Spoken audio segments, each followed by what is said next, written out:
Fiz o que a Bíblia diz em Mateus 6,6 sem saber que existia isso em Mateus 6,6. Fiz uma coisa que está na Bíblia sem saber. O quê? Quando orares, entra no teu quarto, fechando a tua porta, ora o teu pai, que vê tudo que está em secreto. Então o teu pai te recompensará. O teu pai que vem em secreto. Tranquei a porta do meu quarto e comecei todos os dias. Depois que eu chegava do trabalho, eu trancava a porta do quarto. E começava a falar, porque meu trabalho terminava às 4 da tarde, eu pegava a minha filha na escola às 5:30. Então eu tinha esse tempo.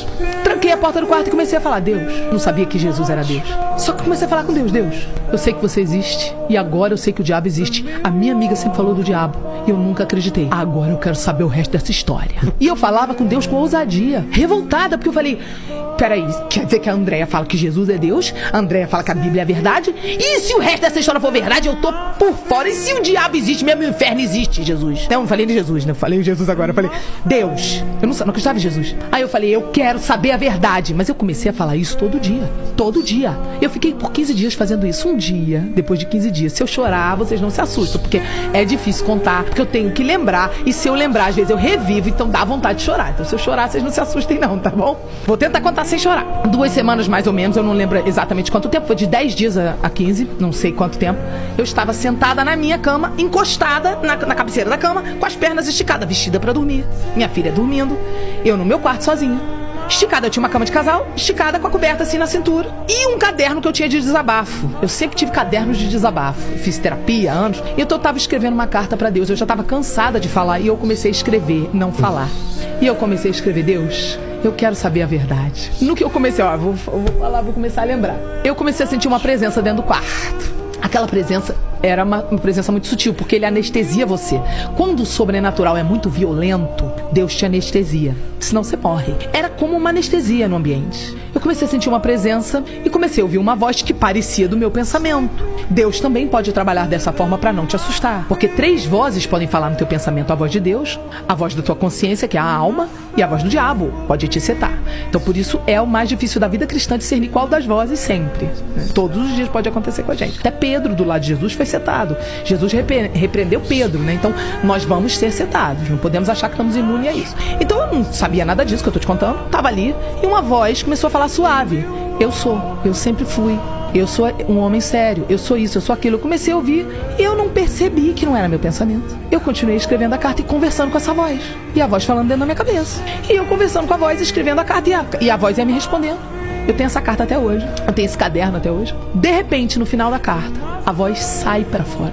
Eu não consigo explicar isso pra vocês, por mais que eu tente explicar, porque não dá, não é uma experiência que dá pra transmitir, é uma experiência que você tem que viver. A voz sai e a voz fica em todo o quarto e em todas as minhas células ao mesmo tempo. Não me pergunta como é isso, eu não consigo te explicar isso. A sensação é como se você tivesse perdido num parque de diversões e a voz do teu pai, você conhece a voz do teu pai? Sim, claro. Chamasse você no alto-falante. Só que uma voz que eu reconheci sem eu nunca ter ouvido. Como é que pode isso? Jeremias 1:5. Antes que tu te formasse no ventre da tua mãe, diz o Senhor, eu te conheci antes que tu te formasse. Existe uma memória em nós que existe antes da gente ser formado no ventre. E essa memória pode ser ativada por Ele, que nos formou antes de estarmos formados no ventre. Pegou aí? Claro. É uma memória que só Deus pode ativar. Porque Ele que dá o sopro de vida, você nasceu porque Ele deu o sopro de vida. Por isso que tem bebê que nasce morto se não recebeu o sopro de vida. Aí é que o negócio ficou forte, porque Ele me chamou. Ele saiu pra fora, aquela voz, e falou, Sara. Quando Ele falou Sara, todas as células ouviram. Eu reagi em todo o meu ser. Eu ouvi a voz dentro do quarto e dentro da minha cabeça. E tudo era mais forte do que qualquer coisa que eu já ouvi na minha vida.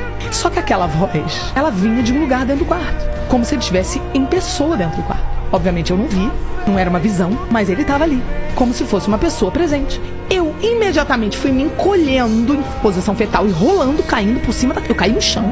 O choro era um choro que não dá pra... Eu não consigo reproduzir o choro. Se eu tentar fazer uma cena de atriz, eu não consigo. Porque era um choro que todo o meu corpo se contorcia, minhas entranhas se contorciam por dentro, meu músculo foi contraindo, de modo que o meu diafragma, eu fui parar no chão e eu senti aquela presença dele como se fosse física, se aproximando e falando comigo. Ele ia falando, ele foi falando assim, que ele foi me respondendo todas as perguntas, que ele era Deus, que ele havia vindo à Terra como homem, que ele havia morrido na cruz, que ele havia ressuscitado dos mortos, que a Bíblia era verdade, todas as perguntas que eu fazia durante aqueles dias. Ele foi me falando e ia se aproximando, e eu fui sentindo aquela presença se aproximar, como se fosse a gente se aproximar da fogueira. Sim. Você vai se aproximando da fogueira, chega um limite que você ainda não tá tocando no fogo, mas você não consegue dar mais nenhum passo, porque ele começa a arder de queimar. Era uma sensação parecida, mas não era fogo, era amor consumidor. Eu não consigo explicar isso pra você, você tem que viver isso. Eu não consigo te explicar o que é isso que eu senti. Era amor consumidor. Eu sei o que você fala. O amor, se eu lembrar, eu vou chorar. Eu senti alguma coisa parecida. Esse calor é um amor que parece calor e não é calor, e ele te consome como calor e não é calor. E você começa a se ver tão pequeno, você começa a olhar pra você e falar: quem é você e quem sou eu pra você falar comigo? Eu não sou digno. Você entende em um segundo que você é pecador e que ele é santo. Tudo em um segundo foi respondido pra mim. E aí ele falou, foi a última coisa que ele falou assim: agora, aí foi a frase última que ele me disse. E eu chorava de uma forma que o meu músculo do diafragma veio parar em cima e não voltou mais. Eu não conseguia mais fazer isso aqui, ó. Quando você chora, tenta reproduzir isso aqui, ó. Vê se o seu diafragma sobe. Faz uma brincadeira como se fosse criança chorando. Ó, não sobe o diafragma? Então, quando ele sobe, você volta pra depois tomar ar. O meu diafragma subiu, colou, não descia mais. Tal era a intensidade do choro. E não descia mais. Aí ele falou assim: agora eu vou parar de falar com você, mas eu vou ficar aqui. Mas eu vou precisar parar de falar, e disse essa palavra aqui, ó. Porque o teu coraçãozinho, ele falou no diminutivo, o teu coraçãozinho não está aguentando. Mas eu vou deixar o meu Espírito Santo aqui. Eu não sabia o que era Espírito Santo, eu nunca tinha nem ouvido falar, não sabia o que era isso.